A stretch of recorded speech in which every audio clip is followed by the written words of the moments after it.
Olá, bem-vindos ao Pod Trials. Hoje a gente vai mergulhar num tema bem sério, a endocardite infecciosa, ou EI. Isso aí, uma infecção que ataca o coração, né?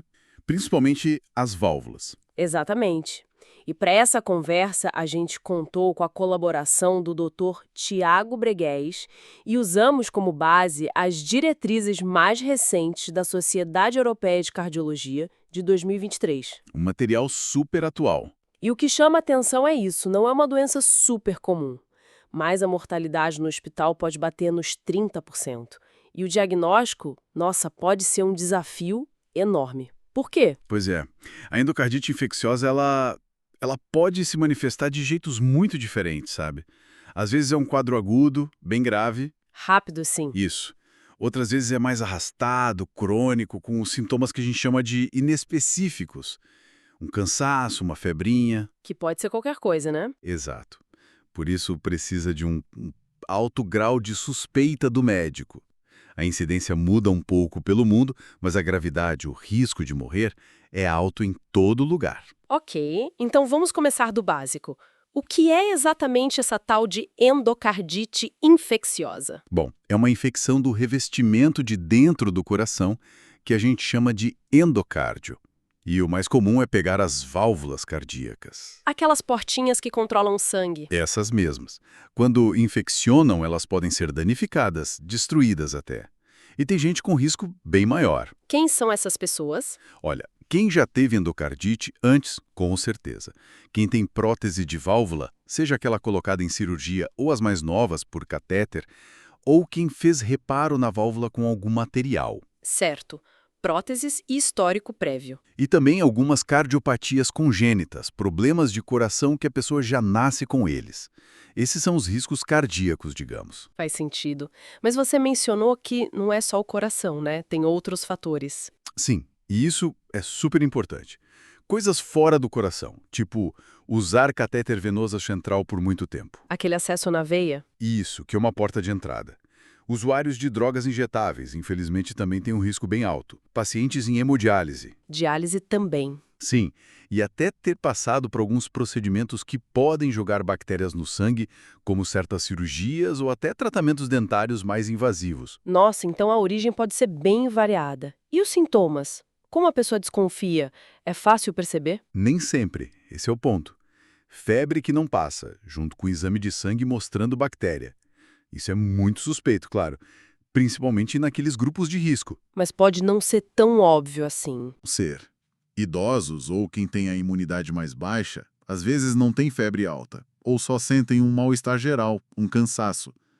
Por isso que o diagnóstico é tipo montar um quebra-cabeça. A gente usa uns critérios. Os critérios de Duke que você falou. Isso, os critérios de Duke modificados, atualizados agora em 2023 pela ISC. E como funcionam esses critérios? É tipo uma lista de checagem? Quase isso. É mais uma investigação.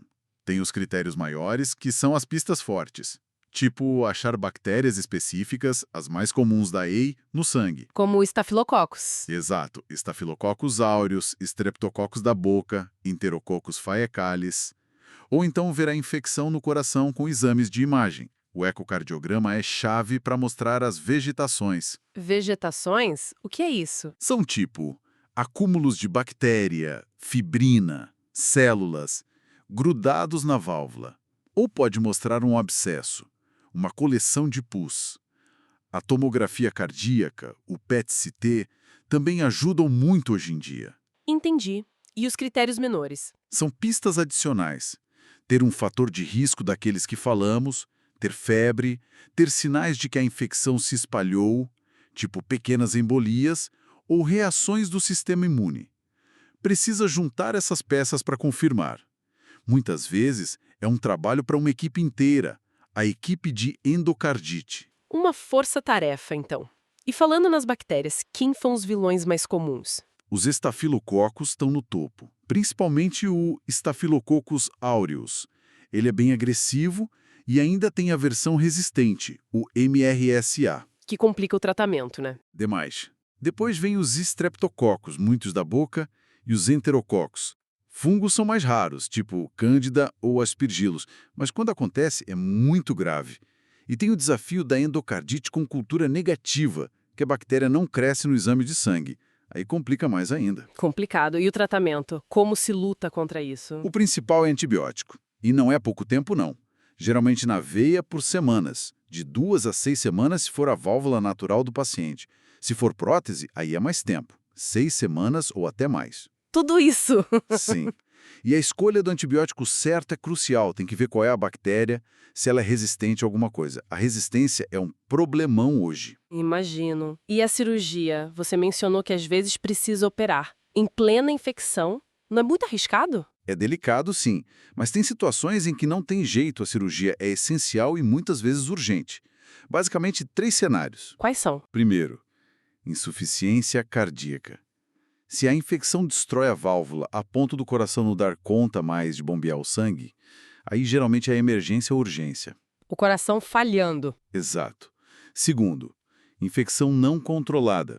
Mesmo com antibiótico, a febre não baixa, a bactéria continua no sangue, ou forma abscesso, fístula, aí tem que ir lá limpar. Infecção por fungo ou bactéria multiresistente também costuma precisar de cirurgia, geralmente urgente também. Certo. E o terceiro? É para prevenir a embolia. Aquelas vegetações podem soltar pedacinhos, sabe? Que viajam pelo sangue. Isso. E podem entupir uma artéria lá no cérebro e dar um AVC, ou no baço, ou nos rins. Se a vegetação é grande, tipo mais de 10 milímetros, e o risco é alto, ou se já aconteceu uma embolia, a indicação é operar para tirar a vegetação e consertar ao trocar a válvula. Entendi. Para evitar o pior. Exato. E se já teve um AVC, por exemplo, isso pesa muito na hora de decidir quando operar. O timing é crítico. Nossa, que complexo. Fica claro por que é tão grave. Além da falha do coração e das embolias, tem mais complicações? Tem sim. Pode dar aneurisma infeccioso, que é a artéria enfraquecida pela infecção que dilata e pode romper. Pode dar insuficiência renal aguda e até infecção na coluna, que a gente chama de espondilodicite. Quanta coisa! Então, resumindo, EI é muito séria, diagnóstico difícil, precisa de time especializado, exames de imagem avançados e o tratamento é pauleira. Antibiótico longo e muitas vezes cirurgia cardíaca urgente. É isso. E essa variedade de sintomas, essa dificuldade no diagnóstico, levanta uma questão, né? Quantos casos será que demoram para ser descobertos? E o quanto isso impacta o resultado final para o paciente? Uma reflexão importante. Por isso, a vigilância e a prevenção são chave, principalmente nos grupos de risco. Cuidar bem da higiene da boca, por exemplo. E para alguns casos de altíssimo risco, usar antibiótico antes de certos procedimentos dentários. A profilaxia. Fica então essa mensagem sobre a importância de suspeitar cedo. Queremos agradecer muito a colaboração do Dr. Tiago Breguês, que ajudou a montar esse material tão denso e relevante. Foi fundamental. E para a gente encerrar, um abraço enorme para toda a equipe lá do Hospital Regional do Sul de Minas. Valeu, pessoal, e até a próxima análise aqui no Pod Trials.